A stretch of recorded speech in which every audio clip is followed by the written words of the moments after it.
கிராம உதவியாளர் எக்ஸாம் வந்து தள்ளி வச்சுட்டாங்க, நிறைய இடத்துல நிறுத்தியிருக்குன்னு நம்ம காலையில் ஒரு வீடியோ போட்டிருந்தோம். அதில் வந்து நிறைய பேர் வந்து நம்ம என்ன ரீசன் தெரியல நம்மளும் கேட்டிருந்தோம்.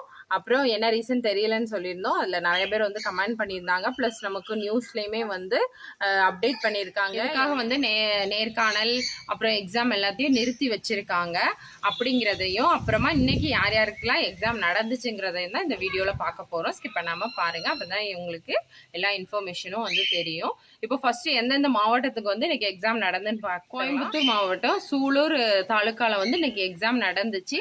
அவங்களுக்கு வந்து என்ன பேட்டர்னில் வந்து எக்ஸாம் கேட்டாங்கன்னா வந்து ஒரு பேரா கொடுத்து அதை ரீட் பண்ண சொல்லியிருக்காங்க. அப்புறம் இன்னொரு பேரா அவங்களே ரீட் பண்ணிட்டு அதை வந்து நம்ம எழுதுற மாதிரி இருக்கும். ஃபர்ஸ்ட் நம்ம பார்த்தோம்ல அந்த மாடல்ல தான் வந்து சூலூர்லயும் வந்து இன்னைக்கு எக்ஸாம் நடந்திருக்கு.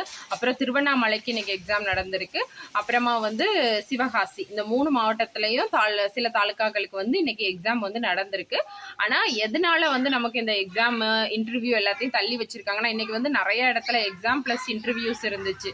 அந்த இடத்துக்குலாம் வந்து தள்ளி வச்சுட்டாங்க. தூத்துக்குடி மாவட்டத்துல, அப்புறமா வந்து கோயம்புத்தூர், அப்புறம் வேலூர், அப்படி நிறைய இடத்துல இன்னைக்கு இன்டர்வியூ இருந்துச்சு. எல்லாருக்குமே நேற்று இன்ஃபார்ம் பண்ணியிருந்தாங்கன்னு சொல்லியிருந்தோம். அது என்ன ரீசனுக்காக நான் வந்து இப்போ நமக்கு நிறைய பேர் வந்து கமெண்ட்ல வந்து என்ன சொன்னாங்கன்னா, அக்கா ஏஜ் லிமிட்டை வந்து கூட்டுறனால தான் வந்து நமக்கு வந்து எக்ஸாம் தள்ளி போட்டிருக்குங்கிற மாதிரி சொன்னாங்கன்ட்டு நிறைய பேர் கமெண்ட் பண்ணாங்க. நம்மளும் வந்து சர்ச் பண்ணி பார்த்தோம். இன்னும் வந்து இதுக்கான முழுமையான நோட்டிஃபிகேஷன் எங்கேயுமே வந்து வரல. அப்புறம் இப்போ வந்து என்னன்னா, தூத்துக்குடி மாவட்ட கலெக்டர் வந்து இதை வந்து அறிவிச்சிருக்காங்க. என்ன அறிவிச்சிருக்காங்கன்னா, கிராம உதவியாளர் நேர்காணல் தற்காலிகமாக நிறுத்தம். தூத்துக்குடி மாவட்ட கிராம உதவியாளர் காலி பணியிடங்களை நிரப்புவதற்காக இந்த மாதம் 20, 22, 23, 24 வரை நேர்காணல் வந்து நடைபெற இருந்துச்சு. அதை எல்லாத்தையுமே வந்து தற்காலிகமாக நிறுத்தி வச்சிருக்கோம். ஏன்னா அரசின் புதிய வயது தொடர்பான வழிகாட்டுதல் வந்து கிடைத்துள்ளது. அதனால தான் இதை வந்து இப்போதைக்கு தற்காலிகமாக நிறுத்தி வச்சிருக்கோன்னு வந்து தூத்துக்குடி மாவட்ட கலெக்டர் சொல்லியிருக்காங்க. மீண்டும் திருத்தி வயது வரம்பு நிர்ணயம் செய்து பணி நியமன தொடர்பான நடைமுறை விவரங்கள் எல்லாம் வந்து பிறகு அறிவிக்கப்படும் சொல்லியிருக்காங்க. இனிமே வந்து நமக்கு நோட்டிபிகேஷனா வந்து எதுலையும் வரல. இப்போ கலெக்டர் வந்து ஜஸ்ட் வந்து நமக்கு ஒரு அறிவிப்பு கொடுத்துருக்காங்க. ஸோ இதுதான் வந்து ரீசன்.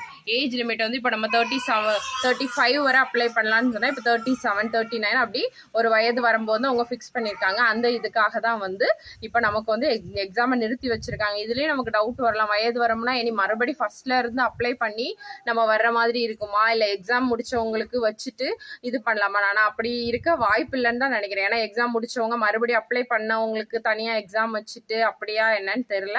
சரி, நம்ம வெயிட் பண்ணி பார்ப்போம். வந்து இன்னும் நமக்கு இது வரல. அதனால வந்த உடனே நம்ம வந்து அப்டேட் பண்ணலாம். எப்படின்னா தனியாக எக்ஸாம் வச்சவங்களுக்கு வைக்கிறாங்களா, இல்லை மறுபடி அந்த ஏஜ் லிமிட்டுக்கு உள்ளவங்க மட்டும் அப்ளை பண்ணுற மாதிரி வைக்கிறாங்களா அப்படிங்கிறது தெரியல. அப்டேட் வந்தோடனே நான் வந்து உங்களுக்கு அப்டேட் பண்ணுறேன். இப்போ வந்து நம்ம எக்ஸாம் அப்ளை பண்ணிட்டோம். இனி நம்ம வந்து மறுபடி வந்து அப்ளை பண்ணி மறுபடி எக்ஸாம் எழுதுற மாதிரி இருக்குமான்னு சில பேருக்கு டவுட் இருக்கும். சில பேர் வந்து என்ன யோசிக்கிறாங்கன்னா, இப்போ 39 வயசு வரனா அவங்களுக்கு மட்டும் வந்து அப்ளை பண்ண சொல்லி அவங்க, ஏன்னா ஏஜ் லிமிட் கூடுறனால அப்போ இன்னும் கொஞ்சம் பேர் வந்து அப்ளை பண்ண வாய்ப்பு இருக்கு. அப்போ அவங்க மட்டும் அப்ளை பண்ணி அவங்களுக்கு மட்டும் எக்ஸாம் வச்சு இது பண்ணுவாங்களா அப்படிங்கிற ஒரு கன்ஃபியூஷன்லேயே இருக்கு.